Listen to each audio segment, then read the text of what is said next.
The Accord is one of Honda's most storied nameplates, going back 9 generations to the mid-70s. But this 10th generation model arrives at a time where large sedan sales are nowhere near what they once were, because more and more buyers are being drawn into mid-sized SUVs.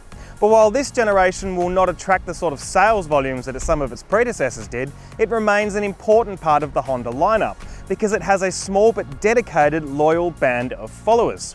So the big question is, what's it like? Let's find out. So this new model is a bit longer between the wheels than before, but overall it's actually shorter. It's also wider and lower than the predecessor model. It's much stiffer than before, and it's also a fair bit lighter, which theoretically improves the handling characteristics. In terms of design, well, I actually really quite like it. It's got a classic cab rearward style design with a sweeping fastback style silhouette.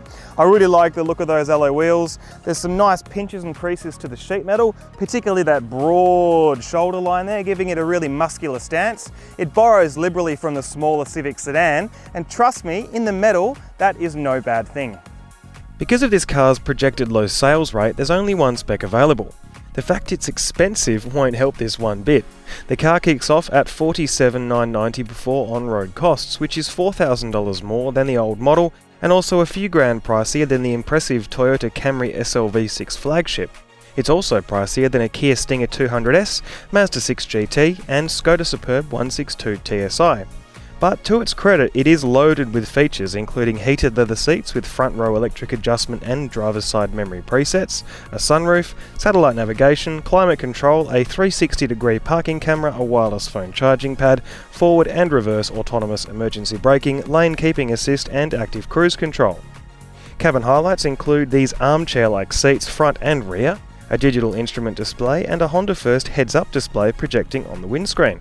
There's also an electric parking brake, a new touchscreen-based infotainment system, and a low driving position with slim A-pillars helping you see out. The quality is typically high, though not all of the cabin plastics feel particularly tactile or premium. There's acres of rear legroom plus rear seat vents and USB points, though the sunroof diminishes headroom and anyone over 190 centimeters like me might have to stoop just a little bit. The boot is a whopping great 570 litres and there's a space-saving spare wheel below the loading floor. The rear seatback also folds down on all models and there's a ski port. Now while the specs may be the same, buyers do get to make one choice, which involves the powertrain. There's a 1.5 litre turbo petrol engine, similar to that used in the CR-V but with some tweaks like a new head and VTEC on the exhaust cam, making 140 kilowatts and 260 Newton meters of torque. It's available with a CVT using paddle shifters and is front-wheel drive. Now in the United States, the Accord comes with a far more powerful 2-litre turbo and 10-speed automatic, but unfortunately it's not made in the plant that supplies our market, which given the price is a bit of a shame. The other choice is a petrol-electric hybrid, returning to Honda for the first time in quite a while. It pairs a 2-litre engine running the Atkinson cycle with 2 electric motors and an eCVT that replaces the familiar belt and cones with a simpler motor-driven solution. Drivetrain makes 158 kilowatts and 315 Newton meters and slashes fuel consumption to a remarkably good 4.3 litres per 100 kilometers even with 91 RON fuel, and just 3.2 litres every 100 kilometers on an urban loop, where the small drive battery is most useful. The downside of all this is that the hybrid commands a $2,500 premium over the 1.5, which takes the list price to $50,490, which is $9,000 more expensive than a similarly equipped, sized and efficient Camry SL hybrid, and barely cheaper than the all-wheel drive 206 kilowatt Skoda Superb range topper. Honda has fitted acoustic glass, lots of sound deadening in the floor and wheel wells, added in-wheel acoustic resonators from an Acura, and sound-countering ambient speakers to make things a little more hushed inside. It has also made the steering quicker from centre, calibrated the all-round independent suspension to offer a firmer and sportier ride, and programmed in various driving modes that sharpen the throttle response. Open regional roads like this beautiful stretch of tarmac in regional Victoria are traditionally the bread and butter territory for big sedans like this, and in many ways I'm pleased to say the Accord is no exception. So it's really comfortable for the most part. It's also relatively good to drive around corners, believe it or not. Honda's delivered on the promise and actually returned this sort of to the ethos of what the Accord Euro used to have. It's not a big wallowy barge like the last couple of regular Accords were. Instead, it's tied down, it's dynamic, it's agile, it loves to turn in, the steering's really responsive off centre, its body control's always really flat. It brings a bit of that agility that the new Civic brought. It's sort of returning Honda to its roots in some ways. I guess the counter side of that, of course, is that some of the previous model Accords were really softly sprung, floating, wallowing cars that just ate up the miles. This is certainly on the firm side in terms of its ride quality. It's not stiff and jarring, but it is firm. You do feel hits and corrugations a little bit, and some people may be turned off by that. I actually personally like that, but maybe not everybody will. The active safety tech is tailor-made for this sort of surface, so obviously radar cruise is fantastic for long drives. The lane assist system is great. It definitely keeps you in between the road lines and adjusts the steering accordingly. Honda doesn't have a proper blind spot monitor in this side, but it does have the lane watch camera that displays your left-hand side blind spot in here, which I suppose is at least something, right?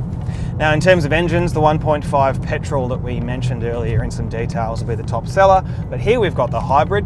Around town, where that electric motor can do a lot more of the heavy lifting, it really is fantastic. Off the line, it's got silent roll starts and roll stops. You almost can't tell when the engine does kick in unless your foot is absolutely pinned like it is now. And even then, it's pretty refined, certainly a lot more than some previous hybrid cars were. I got to speeds of around 80 or 90k an hour in low stress situations where it was running on electric power only, and the recharging or the charge as you drive system works really effectively. I've added about half a battery's worth of charge just on this short leg alone. The claim of 4.3 litres every 100 Ks is definitely matchable around town. It's just sensational. We even saw a number starting with a 3 for a hot minute there. On wider open roads like this, where you're sitting at slightly higher engine speeds, about 5.5 to 6 litres every 100 Ks is what you'd average, which is still about as good as a diesel engine would usually be. So I've got very few complaints about this car's driving dynamics. Perhaps that price will be a bit of an issue, but you know what? Behind the wheel, it actually does feel like a fairly premium experience, and I'm pleased to say that this is absolutely the best Accord in quite some time. Right, so there's a quick first look at the 10th generation Honda Accord. Now, these days, the company's top sellers come from its so-called core models, the Civic, the HR-V and the CR-V, all of which relegates cars like this to a more niche position. However, it's a pretty good niche. Yes, some things could be better. For instance, I'd like a bit more rear headroom.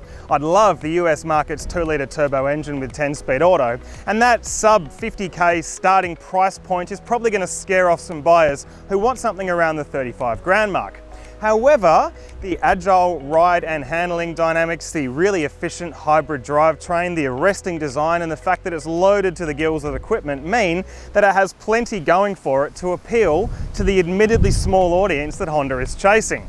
So, as I'm about to get blown away in a windstorm here, I would encourage you to go and check out caradvice.com to see the written component of the review on this car. And as always, please do leave us your thoughts, your comments and your feedback in the comments section below.